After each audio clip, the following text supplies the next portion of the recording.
souvenez sans doute d'Amine Kessassi, ce militant anti-narcotrafic à Marseille dont les deux frères ont été abattus. Eh bien, il mène une campagne peu commune pour les municipales. Un garçon méritant qui a pris des risques, bien entendu, dont on sait qu'il est menacé, et on le voit sur des images avec son escorte policière, son escorte rapprochée, des policiers armés et masqués. Je veux dire, on est dans une situation quasiment de GIGN.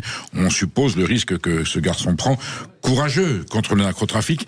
Et là, il y a effectivement un malaise, Maud, parce que il s'est engagé dans la campagne municipale à Marseille pour la gauche. On a envie de lui dire: Amine, vous avez le droit d'avoir vos opinions politiques, vous avez le droit de voter, mais votre combat dépasse tellement les clivages politiques, vous représentez tellement la colère de tous les Marseillais, quelle que soit leur opinion politique, quelle que soit leur possibilité, quel dommage que vous vous enfermiez dans une chapelle.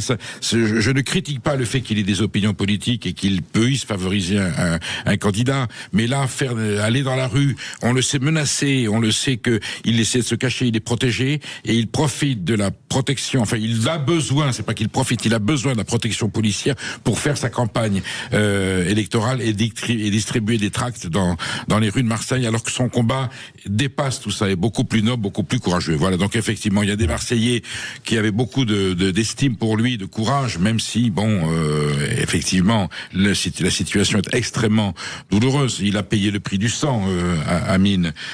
Donc voilà, est-ce que c'était bien malin de s'engager politiquement et de faire cette campagne aussi publiquement? Il y a un malaise, effectivement, et on le comprend.